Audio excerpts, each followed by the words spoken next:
Hello, my dear friends. Welcome to this class of sociology. Sociology की इस class में आप लोगों का स्वागत है। आज इस क्लास में हम लोग देखेंगे सोशियोलॉजी का, समाज शास्त्र का जो नया पोर्शन हमारे सिलेबस में ऐड किया गया है। एमपीपीसीएस के मेंस का जो सिलेबस चेंज हुआ है, उस सिलेबस में कुछ नई चीजें ऐड हुई हैं और उन नई चीजों में से एक है समाज शास्त्र, जो कि आपकी मुख्य परीक्षा के द्वितीय प्रश्न पत्र में पार्ट बी में एडेड है। राइट, ये पार्ट बी में हम लोगों के ऐड किया गया है। अब समाज शास्त्र, अगर हम लोग इस बात पर डिस्कशन करें कि बहुत सारी चीजें थी ऐड करने के लिए, बहुत सारे सब्जेक्ट्स थे, विषय थे ऐड करने के लिए, लेकिन आखिर समाज शास्त्र को ही क्यों चुना गया? तो इस पोर्शन को, समाज शास्त्र, हम लोग समझते हैं कि कोई बड़ी आसान सी चीज है, या फिर हम लोग समाजशास्त्र को समझते हैं कि ये बहुत मुश्किल सी चीज है। तो हम लोग, अगर हमें ये देखना है कि समाजशास्त्र को किस नजरिए से अपने इस एग्जाम के लिए पढ़ा जाए, तो सबसे पहले हम लोगों को देखना होगा कि हमारे इस सिलेबस में जो टॉपिक ऐड किए गए हैं वो कौन कौन से। आइए अपने सिलेबस पर एक नजर डालते हैं। देखिए, इस पार्ट बी में ये 5 यूनिट हम लोगों के में ऐड की गई हैं। पहला है समाजशास्त्र की आधारभूत अवधारणा, जिसमें भारतीय समाज की संकल्पना देखेंगे। समुदाय, परिवार, कुटुंब, नातेदारी, वंश, सामाजिक समरसता की एवं सभ्यता एवं संस्कृति की अवधारणा को देखेंगे। सामाजिक संस्थाएं देखेंगे, अनुष्ठान देखेंगे। ये हो गया एक टिपिकल वाला पोर्शन, एक ऐसा स्टैटिक पोर्शन जो कि जब कभी भी आप समाजशास्त्र को अगर थोड़ा बहुत भी अध्ययन आप अगर इसका शुरू करेंगे, थोड़ी बहुत चीजें भी अगर आप जानना शुरू करेंगे, तो ये वो बेसिक चीजें हैं, वो बिल्डिंग ब्लॉक्स हैं, ये वो आधारभूत आवश्यकताएं हैं जो आपको जाननी चाहिए और आपको जाननी पड़ेंगी ही पड़ेंगी। लेकिन जब इसके बाद हम लोग देखते हैं, तो हमारे इस पूरे सिलेबस में कुछ स्पेसिफिक टॉपिक, कुछ विशिष्ट टॉपिक्स को केवल शामिल किया गया है। जैसे देखिए, भारतीय समाज में विविधता एवं चुनौतियां। भारतीय समाज में विविधता एवं चुनौतियां। अब ये तो हम लोगों के लिए नई चीजें आ गई। नई चीजें का मतलब है कि आपको समाज शास्त्र के उन गूढ़ विषयों में, उन गूढ़ अवधारणाओं में नहीं जाना है, बल्कि आपको ये देखना है कि ये जो समाज शास्त्र हम पढ़ रहे हैं, इसका आज की डेट में क्या रिलेवेंस है, क्या चेंजेस हैं, किस तरीके का इसका महत्व है और इसका क्या, किस तरीके से इसमें बहुत सारे परिवर्तन हो रहे हैं। दूसरा, अगर आप इसमें देखेंगे, तो है ग्रामीण एवं नगरीय समाजशास्त्र। ग्रामीण एवं नगरीय समाजशास्त्र आपको इस समाजशास्त्र के पोर्शन में ये काफी नया लग रहा होगा, काफी अजूबा लग रहा होगा, लेकिन जो आप अभी तक अपने जीएस में पढ़ते आए हैं भारतीय समाज के बारे में, हम लोग इस एग्जाम के थ्रू, इस एमपीपीसीएस के एग्जाम के थ्रू हम लोग जा रहे हैं किसमें, इन राज्य आधारित विशिष्ट सेवाओं में। और इन विशिष्ट सेवाओं को, चाहे आप एडमिनिस्ट्रेटिव सर्विसेज में जा रहे हो, प्रशासनिक सेवाओं में जा रहे हो, चाहे पुलिस सेवाओं में जा रहे हो, या किसी अन्य समाज कल्याण में जा रहे हो, जब तक हम लोग अपने इस समाज को नहीं जानेंगे, इसकी चुनौतियों को नहीं जानेंगे, इसके समक्ष विभिन्न समस्याओं को नहीं जानेंगे, कि अपनाए जाने वाले विभिन्न निराकरणों को नहीं जानेंगे, तब तक हम इस समाज के को ज्यादा बेहतर ढंग से सर्व नहीं कर पाएंगे, इसको अपनी विशिष्ट सेवाएं दे पाने में हम विफल हैं। इसलिए पहली चीज है कि हमें समाज को जानना पड़ेगा, चूंकि मध्य प्रदेश में बहुत सारी जनजातियां हैं, बहुत सारे लोग हैं, अलग अलग तरीके के इलाके हैं, और उन जनजातियों में अलग अलग तरीके की समाज की, परिवार की, कुटुंब की, नातेदारी की व्यवस्थाएं और अवधारणाएं हैं। इसलिए हम लोगों को ये सारी चीजें जानना जरूरी है। दूसरा देखिए, ग्रामीण एवं नगरीय समाजशास्त्र, औद्योगिकरण, वैश्वीकरण, सामाजिक विकास एवं जनसंख्या। ये वो टॉपिक है जो कि आज हमारे समाज को प्रभावित करते हैं। औद्योगिकरण है, इसने किस तरीके से हमारे समाज को प्रभावित किया है। नगरीकरण ने किस तरीके से प्रभावित किया है। वैश्वीकरण ने किस तरीके से प्रभावित किया है। जनसंख्या के क्या, जिस तरीके से हमारी जनसंख्या बढ़ रही है, उसका क्या इंपॉर्टेंस है। पांचवी यूनिट इसमें आप देखेंगे, मानव संसाधन विकास सामाजिक कल्याण की योजना है। ये हमेशा से ही आपके सिलेबस का एक टॉपिक रहा है। विकास की बात अगर हम लोग करें और इन सब चीज़ों के बारे में बात ना करें तो ये बिल्कुल बेईमानी है।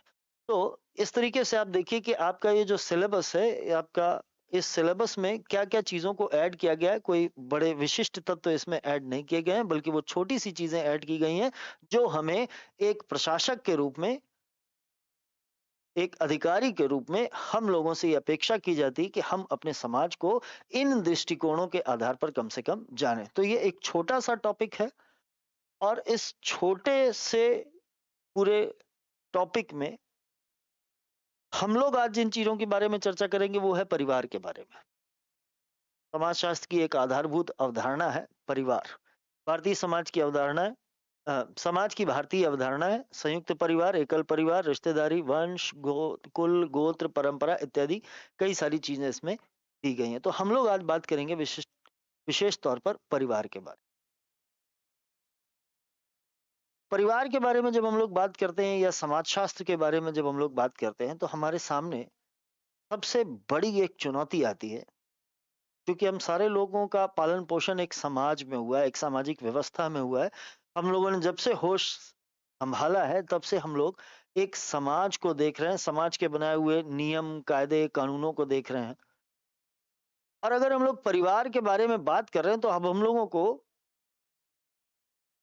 अपने पूर्व ज्ञान को, या तो कभी-कभी हमें उस पूर्व ज्ञान को अपने दिमाग से हटाना पड़ेगा, या तो हमें नई चीजों को सीखना पड़ेगा।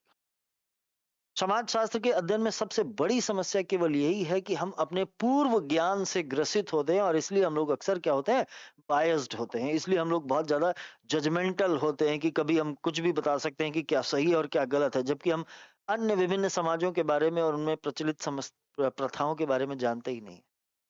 इसलिए समाज शास्त्र को पढ़ने के लिए जब आप भी इस समाज शास्त्र को पढ़ रहे हैं, मेरे साथ पढ़ रहे हैं, तो कृपया अपने आप को देखिए कि आखिर समाज शास्त्र को पढ़ने की विधि क्या है।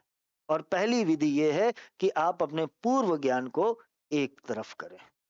अदरवाइज, अन्यथा आपके जो भी व्यूज, जो भी उत्तर लेखन में आप अपने विचारों को प्रकट करेंगे, आपके विचार हो सकता है कि किसी एक पक्ष का ज्यादा उसको उसको उसके पक्षकार हों, बल्कि दूसरे प्रकार के विचारों के हो सकता है कि आप बिल्कुल मुखालफत कर दें। ठीक है? तो अपने आप को एक संतुलित रखना है, समाज शास्त्र पढ़ना है तो अपनी पूर्व अवधारणाओं को थोड़ा छोड़ना पड़ेगा। बात करते हैं समाज शास्त्र की इस आधारभूत अवधारणाओं में। आज हम लोग परिवार के बारे में बात करेंगे, राइट? परिवार के बारे में बात, क्या होता है परिवार? अगर हम लोग परिवार के बारे में बात करना शुरू करें तो हम लोगों के लिए एक और बड़ी जरूरी चीज है कि हम लोग पढ़ रहे हैं समाज शास्त्र।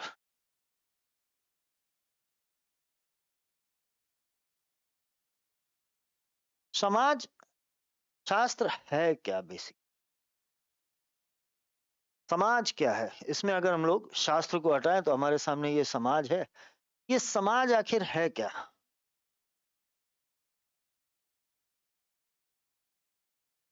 जब हम लोग परिवार के बारे में बात करते हैं तो हम लोग बात करते हैं कि परिवार क्या है? एक सामाजिक इकाई है, राइट? क्या है ये? एक सामाजिक इकाई है। अब ये सामाजिक इकाई समझने के लिए हम लोगों के लिए जरूरी है कि हम ये जाने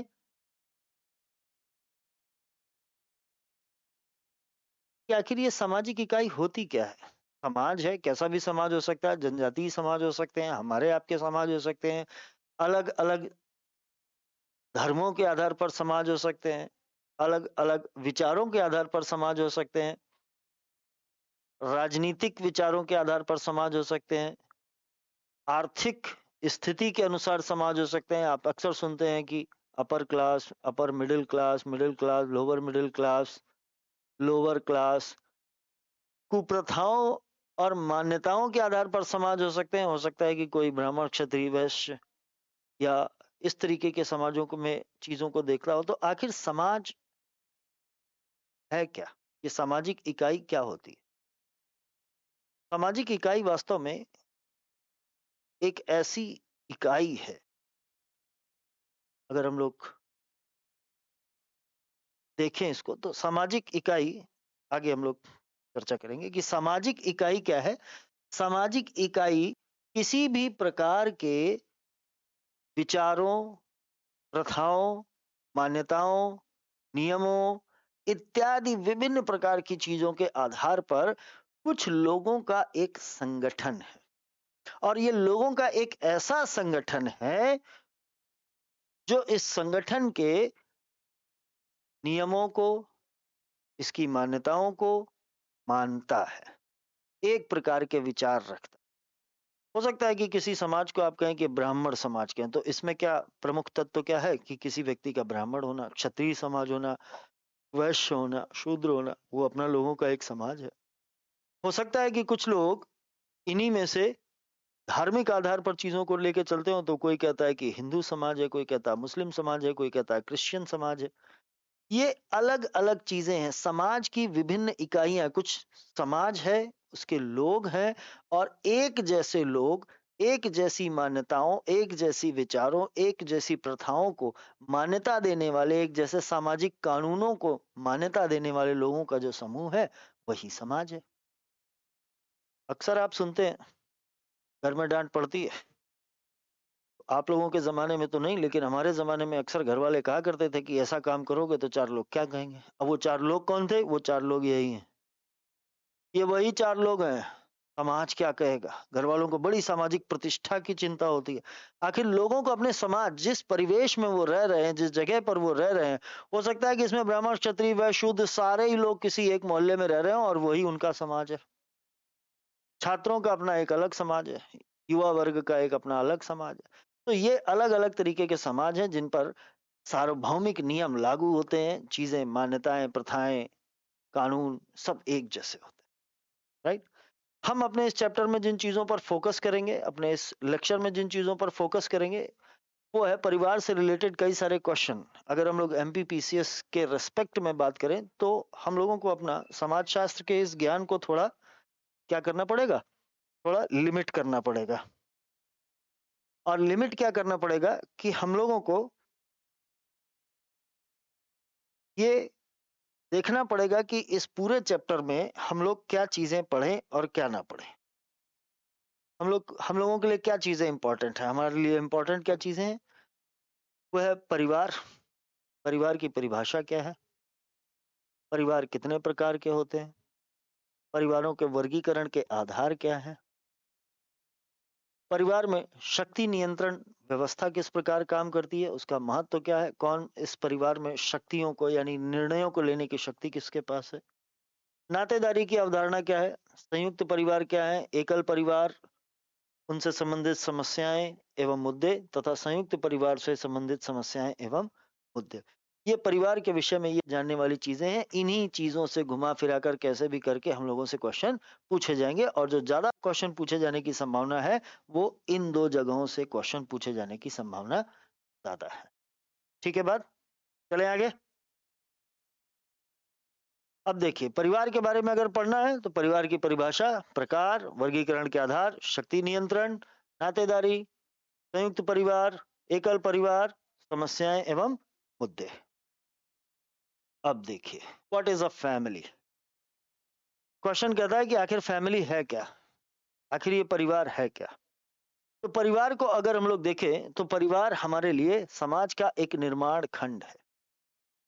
हम लोगों के यहाँ समाज बनता है, किस आधार पर समाज बनता है, कैसे समाज का निर्माण कैसे होता है? वो 4 लोग, एक जैसी मान्यताओं, प्रथाओं, नियमों को मानने वाले लोग, आखिर कैसे एक दूसरे के संपर्क में आते हैं, और क्या ऐसी खास बात है जो लिखित तो कहीं नहीं है? आपने भी अपने समाज में देखा होगा कि कहीं कोई लिखित संविधान थोड़ी है, कोई कानूनों को लिपिबद्ध नहीं किया गया है। लेकिन क्या अच्छा है, क्या बुरा है, क्या होना चाहिए, क्या नहीं होना चाहिए, किस बात की लोगों को चिंता होती है, समाज इस बात को निर्धारण करता है आपसी चर्चाओं से, विमर्श से, और वो अलग अलग तरीके के लोग एक दूसरे के साथ जुड़ते हैं। तो परिवार का ये जो समाज है, ये समाज बना, और इस समाज की जो निर्माण करने वाली इकाइयां हैं, वो अलग अलग परिवार हैं जो कि एक जैसे विचारों के साथ, एक किसी न किसी रिश्ते के साथ एक साथ आते हैं, और उसी से बनता है समाज। तो समाज की निर्माण इकाई क्या है? ये किन चीजों से मिलकर बना है? परिवार से। बहुत सारे परिवार, इसमें अलग-अलग परिवार हैं, वो इसका निर्माण करते हैं। अब समाज बना, समाज के नीचे है, उसकी निर्माण की इकाइयां हैं परिवार, और परिवार की निर्माण इकाइयां क्या है? एक स्त्री और एक पुरुष। अब ये स्त्री और पुरुष, जिनको सामाजिक वैधानिक तरीके से समाज के नियमों के अनुरूप, जिन्हें एक साथ रहने की अनुमति है, जिन्हें एक जिन्हें अपने जीवन में फैसले एक साथ लेने की अनुमति है, एक साथ एक छत के नीचे रहने की अनुमति है, और इन्हें समाज द्वारा स्वीकार्य नियमों के तहत बच्चे पैदा करने की अनुमति। इसी को हम लोग फिल्मों में अक्सर आप देखते थे, अमिताभ बच्चन की फिल्मों में, एक जायज, एक नाजायज। नाजायज मध्यकालीन इतिहास आप पढ़ेंगे तो जायज, नाजायज बहुत सारे लोगों के बारे में आप पढ़ेंगे। जायज संतान, नाजायज संतान, गोद लेने का अधिकार। रानी झांसी को आप पढ़ते हैं तो गोद लेने का अधिकार था, उनकी कोई उत्तराधिकार के उनको नियम चाहिए थे क्योंकि उनकी कोई संतान नहीं थी। तो ये सारी चीजें क्या है? ये सारी चीजें, जब हम बोलते हैं कि एक स्त्री एवं एक पुरुष को समाज द्वारा बनाए गए नियम, कायदे, कानूनों के अंतर्गत एक छत के रहने, एक साथ एक दूसरे के साथ रहने और बच्चे पैदा करने की अनुमति है, तो इसका मतलब है कि इन दोनों का जो एक साथ रहना है वो सामाजिक नियमों के तहत है, और इन्हीं से मिलकर आगे बनेंगे परिवार। स्त्री एवं पुरुष एक युग्म हुए, और इस युग्म के बच्चे हुए। अगर ये इस युग्म के बच्चे, एक युग्म है, एक स्त्री एक पुरुष और उनके बच्चे, अगर केवल इतने लोगों का एक परिवार है तो ये क्या है? एकल परिवार है, क्योंकि इसमें एक युग्म प्रधान है। केवल एक युग्म है, एक युग्म है और उसके दो बच्चे। अभी तो वो बच्चे छोटे हैं, जब वो बच्चे बड़े हो जाएंगे फिर क्या होगा? उन बच्चों की भी शादी होगी, उन बच्चों की भी शादी होगी। और जब उन बच्चों की शादी होगी तो या तो उनके पास दो विकल्प हैं, या तो वो इसी परिवार के साथ रह जाएं, या वो फिर अपना अलग परिवार बना ले, और फिर उनके बच्चे होंगे, फिर वो अलग। तो ये क्या है? एक एकल परिवार की इकाई है। एक स्त्री एक पुरुष शादी के पश्चात अपने बच्चों के साथ जब वो रहते हैं तो ये क्या है? न्यूक्लियर फैमिली है, एकल फैमिली। और यही जब कई पीढ़ियां एक साथ रहने लगे तो ये क्या है? संयुक्त परिवार। अब इस संयुक्त परिवार के अलग अलग तरीके हो सकते हैं, अलग अलग नियम हो सकते हैं। इस संयुक्त परिवार के नियम क्या हो सकते हैं? कि एक हो सकता है कि एक युग्म है, सपोज कीजिए कि वो दादाजी और दादी जी हैं, अब उनके भी बच्चे हैं और इनके भी बच्चे हैं। ये सारे तीन पीढ़ियां एक साथ रह रहे हैं।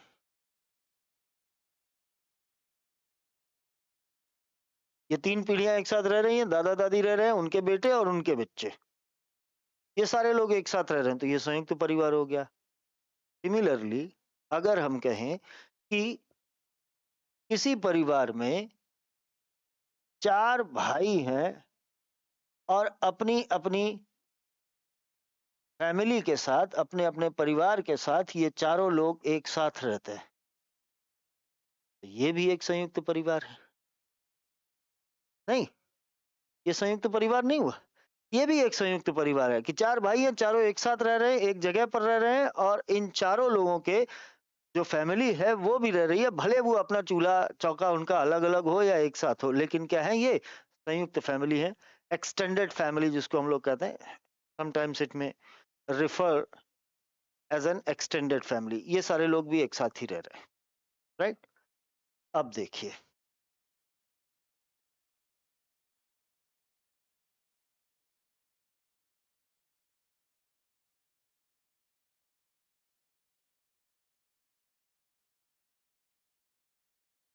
चलिए,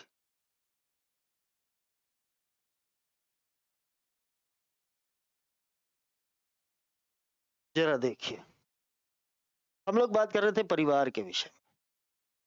परिवार को मैंने आपको बताया कि परिवार क्या है, एक समाज की एक निर्माणकर्ता इकाई है और कई सारे परिवारों से मिलकर बनता है एक समाज। और ये परिवार हो सकता है कि एकल परिवार हो, परिवार हो सकता है कि जॉइंट फैमिली या विस्तारित परिवार या संयुक्त परिवार हो। कोई फर्क नहीं पड़ता, कई तरीके के लोग, ठीक है। अलग अलग संस्कृतियों, अभी तो हम लोग भारतीय संस्कृति के विषय में पढ़ रहे हैं, लेकिन अगर हम लोग इन संस्कृतियों से बाहर जाकर भी देखें तो अलग अलग संस्कृतियों में हम लोगों ने इन्हीं नियमों के आधार पर, जिनमें रक्त के रिश्ते जो हैं, खून के रिश्ते जिन्हें आप कहते हैं, विवाह के अधिकार, गोद लेने के नियम, ये सारी चीजें नियम हैं। इन सभी सामाजिक चीजों से मिलकर बनता है एक परिवार, तो जिसको कि एक समाज की स्वीकृति प्राप्त है कि वो एक स्त्री और एक पुरुष एक साथ रहें और उन्हें अपने बच्चे पैदा करने की अनुमति है, बच्चों के साथ रहने की। बन गया परिवार। अब इस परिवार में अगर हम लोग देखें कि एकल और संयुक्त परिवार, एकल परिवार मैंने आपको बताया कि एक एकल परिवार वो होता है जिसमें एक एक जोड़ी माता पिता है, एक युग्म है और उनके बच्चों का केवल एक समूह है। ये केवल एक है। संयुक्त परिवार अगर हम लोग देखें तो अलग अलग रूप के हो सकते हैं, एक से अधिक जोड़े हो सकते हैं, जैसा मैंने आपको बताया, दादा दादी के साथ हो सकते हैं, बुजुर्ग दंपत्ति अपने बेटों और पोते पोतियों अपने उनके परिवारों के साथ हो सकते हैं, भाई, कई सारे भाई एक साथ रह सकते हैं, या कई सारी पीढ़ियां, एक या एक से अधिक पीढ़ियां, मतलब दो या दो से अधिक पीढ़ियां एक दूसरे के साथ रह रही हैं। ठीक है। अब जरा इसकी भारतीय अवधारणा को अगर हम लोग देखें, जानकर आपको ताज्जुब होगा कि हम लोग बड़ा आज की डेट में गर्व करते हैं कि हमारे यहाँ तो पहले संयुक्त परिवार होते थे, कई पीढ़ियां एक साथ रहती थी, संयुक्त परिवार होते थे, ऐसा था वैसा था। लेकिन अगर हम लोग जरा ध्यान से देखें, समाजशास्त्रीय अवधारणाओं को देखें या फिर एंथ्रोपोलॉजिकल खोजबीन अगर हम लोग इसकी करें, तो जानकर हम लोगों को यह ताज्जुब होगा कि भारतीय समाज में संयुक्त परिवारों का चलन पहले बहुत कम था या ना के बराबर था। आज हम लोग बोलते हैं कि आज हम लोग न्यूक्लियर फैमिली में रहते हैं, लेकिन पहले भी ऐसा होता ही था। और बहुत सारे लोग अपने परिवार को अलग अलग जगहों पर जाके, कुटुंब जिसको हम लोग बोलते हैं, वो कुटुंब क्या होता था, अलग अलग जगहों पर अपनी जमीन को बांटता चला गया और सब एक दूसरे से अलग होते चले गए। तो भारतीय अवधारणा में अगर हम लोग देखें, भारतीय समाज में अगर हम लोग देखें, तो संयुक्त परिवारों का चलन बड़ा कम था। वो इस बात से भी प्रमाणित होता है कि हमें बहुत ज्यादा कोई इसके हिस्टोरिकल एविडेंस नहीं मिलते हैं, ऐतिहासिक कोई हम लोगों को इसके बड़े प्रमाण नहीं मिलते हैं और ना ही कोई एंथ्रोपोलॉजिकल प्रमाण मिलते हैं। मोर ओवर, यहाँ तक कि जो संयुक्त परिवार शब्द है, इसके लिए भी भारतीय इस हिंदी में, भाषा में, भारतीय भाषाओं में कहीं कोई एक टर्म इसके लिए हम लोगों को नहीं मिलता है। ये जो संयुक्त परिवार टर्म हम लोग यूज कर रहे हैं, ये वास्तव में ज्वाइंट फैमिली वर्ड का क्या है, मात्र एक ट्रांसलेशन है। राइट, धन्यवाद। कि ज्वाइंट फैमिली जो ये वर्ड है, जो ये इंग्लिश का वर्ड है, इससे हम लोगों के बहुत सारी चीजें हैं। लेकिन हाँ, इतना जरूर है कि पहले के समय में इतना ज्यादा एविडेंसेस को छोड़ने की भी बात नहीं होती थी, तो ज्यादातर लोगों का परिवार एक दो तीन पीढ़ियां तो कम से कम रह ही जाती थी। अलग अलग इतिहासकारों का, समाजशास्त्रियों का अलग अलग मत इसमें हो सकता है। राइट। अब देखिए, परिवार के कितने रूप हो सकते हैं। मैंने आपसे बता दिया कि परिवार क्या है, मैंने आपको ये बता दिया कि इस परिवार को एकल और संयुक्त दो मेन पार्ट्स में हम लोग डिवाइड करते हैं, दो प्रमुख भागों में हम लोग डिवाइड करते हैं, संयुक्त परिवार और एकल परिवार। एकल परिवार क्या होता है वो बता दिया, संयुक्त परिवार कितने तरीके के हो सकते हैं वो हम लोगों ने बात कर ली। अब देखिए कि परिवार के जो विविध रूप हो सकते हैं वो क्या क्या हो सकते हैं। परिवार के विविध रूप ये हो सकते हैं कि परिवारों का विभाजन या इनका कैटेगराइजेशन हम लोग अलग अलग तरीके से कर सकते हैं। अलग अलग तरीके से क्या कर सकते हैं, पहली बात यह है कि अगर हम लोग निवास स्थान का नियम अगर हम लोग लगाएं, तो निवास स्थान में हम लोग देख सकते हैं कि कोई परिवार दो तरीके के हो सकते हैं, या तो पितृ स्थानीय हो सकता है, मातृ स्थानीय हो सकता है। हो सकता है कि शादी के बाद लड़की अपनी माँ के घर में रहे और लड़का अपनी ससुराल में जाके बस जाए, ये हो गया मातृस्थानीय। दूसरा हो सकता है पितृस्थानीय। पितृस्थानीय का मतलब है कि जिस तरीके से नॉर्मल आप लोग देखते हैं कि शादी होती है और लड़का अपनी वाइफ को लेकर अपने पिता के घर में रह सकता है, तो हम पिता के स्थान पर रह रहे हैं तो ये पितृस्थानीय है, माता के स्थान पर रह रहे हैं तो मातृस्थानीय। माता लेकिन लड़के की नहीं, लड़की की। ठीक है बात। दूसरा देखिए कि विभिन्न समाजों में, हम लोगों के मध्य प्रदेश में भी विभिन्न समाजों में हम लोग देखें तो मातृसत्तात्मक समाज हम लोगों को बहुत सारी जगह पर देखने को मिलेगा। अब ये जो मातृसत्तात्मक समाज है, मातृसत्तात्मक समाज का मतलब है कि जो संपत्ति है वो माँ अपनी बेटी को देती है, या जो माँ है वो परिवार के विभिन्न नियमों के डिसीजंस लेती है। निर्णय लेने की क्षमता किसके पास है? माता के पास। ऐसे समाज हम लोगों को देखने में बहुत रेयर मिलते हैं। अगर हम लोग इतिहास में इसको देखें तो हम लोगों को विजयनगर एम्पायर, अगर आप लोगों को याद हो, साम्राज्य याद हो, तो वहां कहीं दिखाई देगा। बहुत सारी जनजातीय समाजों को अगर हम लोग देखें तो वहां भी हम लोगों को इसके अवशेष दिखाई देते हैं कि मातृसत्तात्मक है। अगर हम लोग हड़प्पा मोहनजोदड़ो के बारे में पढ़ें तो कहीं कहीं हम लोगों को मातृसत्तात्मक लक्षण दिखाई देते हैं। निश्चित तौर पर तो हम कुछ नहीं कह सकते, लेकिन लक्षण हम लोगों को दिखाई देते हैं। मातृसत्तात्मक होने का मतलब है कि घर की सत्ता माता के हाथ में।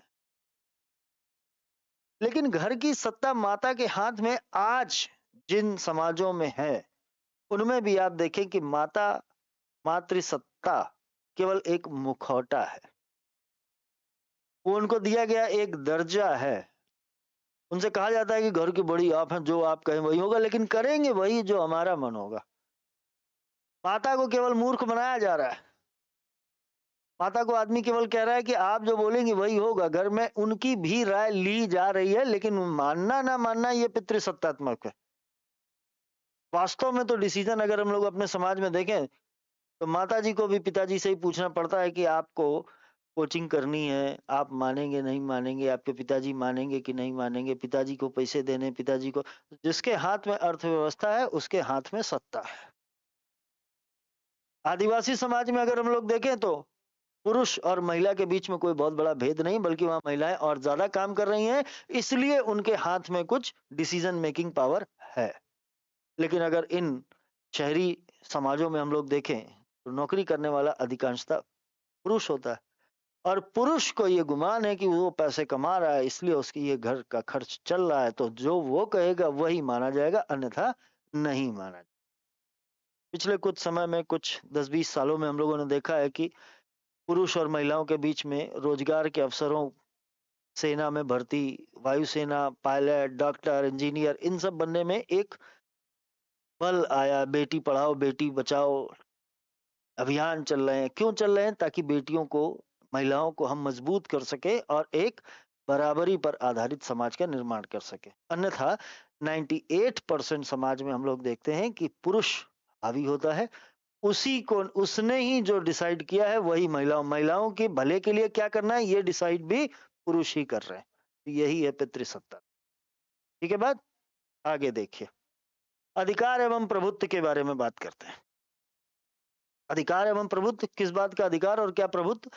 प्रभुत्व तो हम लोगों ने अभी देख लिया कि प्रभुत्व किसका है। अगर माता का प्रभुत्व है तो मातृसत्तात्मक होगा, पिता का प्रभुत्व है तो पितृसत्तात्मक है। लेकिन अधिकार क्या है? अधिकार है संपत्ति के अधिकार, गोद लेने के अधिकार। संपत्ति ही तो वो चीज है जो परिवार को अभी आज तक जोड़े हुए है, अदरवाइज तो ये सब एक दूसरे के से जाने कभी अलग हो जाए। अब देखिए, माता अगर अपनी संपत्ति, अपने परिवार की संपत्ति माता अगर अपनी बेटी को दे रही है तो ये क्या हो गया? मातृसत्ता, मैट्रिलिनियल, इसको बोलते हैं इंग्लिश में मैट्रिलिनियल। और अगर पिता अपनी संपत्ति को हस्तांतरित कर रहा है अपने बेटों के लिए, तो ये क्या है? पैट्रिलिनियल। अब वास्तव में अगर हम लोग देखें तो ये मैट्रिलिनियल मतलब जो मातृसत्तात्मक जो चीजें हैं, समाज है, वो वाला समाज तो हम लोगों को कोई प्रमाण उसके देखने को नहीं मिलते हैं। मातृवंशीय समाज हैं भारत में कई सारे, जो मातृवंश के आधार पर चलते हैं, यानी कि शादी के बाद बेटी अपनी माता के घर में रहती है और वहां से वो चलने लगती है, वहां उनका नाम चलने लगता है, चीजें चलती।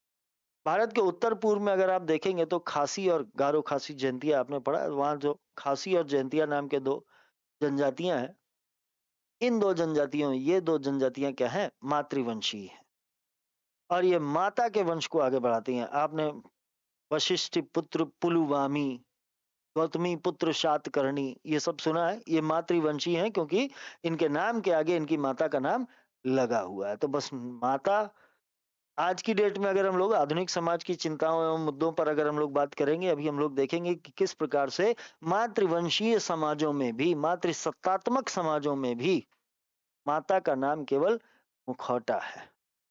वास्तव में सत्ता का उपयोग केवल वो लोग कर रहे हैं जो लोग, जो पुरुष हैं और जिनके हाथ में पावर है।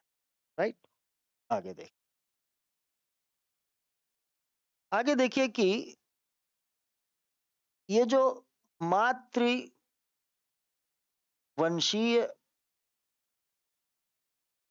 या पितृवंशीय समाज है, इन मातृवंशीय समाजों और पितृवंशीय समाजों के होने का फर्क क्या पड़ता है, इससे समस्याएं क्या है? अगर हम लोग मातृवंशीय समाजों में देखें तो बहुत सारी जनजातीय समाज हैं, बहुत सारे हमारे यहाँ जनजातीय समूह हैं जहां पर मातृवंशीय और मातृवंश सत्तात्मक समाज हैं, लेकिन वहां पर भी महिलाओं की स्थिति बहुत बेहतर नहीं है। और जो पितृवंशीय समाज है वहां पर तो महिलाओं की स्थिति वास्तव में बहुत गंभीर है, लेकिन बहुत चांसेस ऐसे भी हैं जहां पर बराबरी का अधिकार और वो चीजें चल रही हैं। तो आखिर इन दोनों से हम लोगों को समस्याएं क्या है? क्यों आखिर 98% समाज क्या है? मातृसत्तात्मक और मातृवंशीय नहीं है, पुरुषों का वर्चस्व है। और पुरुषों का वर्चस्व होने की वजह से आखिर महिलाओं के सामने किन किन समस्याओं का सामना उनको करना पड़ रहा है, किन किन चीजों का सामना करना पड़ रहा है, उत्तराधिकार के नियमों का सामना करना पड़ रहा है, शादी का निर्णय लेने का समस्या, शादी कब करनी है, किससे करनी है, इस बात का निर्धारण अक्सर परिवार के पुरुष किया करते। बच्चे की तो कोई मर्जी ही नहीं पूछी जा रही है।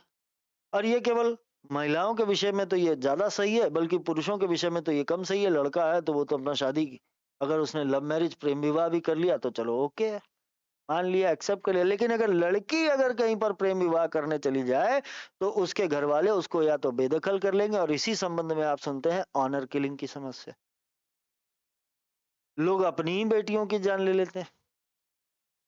अभी पीछे 3-4 महीने पहले हम लोगों ने देखा था कि एक भाई ने अपनी बहन का गला काट दिया। क्यों? क्योंकि वो किसी और अपनी पसंद के किसी युवक से वो शादी करना चाहता। आखिर ये गला काटने का अधिकार उसको किसने दे दिया? इस कानून को तोड़ने का अधिकार और अपनी बहन की जान लेने का अधिकार उसको किसने दे दिया? यही है पितृवंशीय और पितृसत्ता।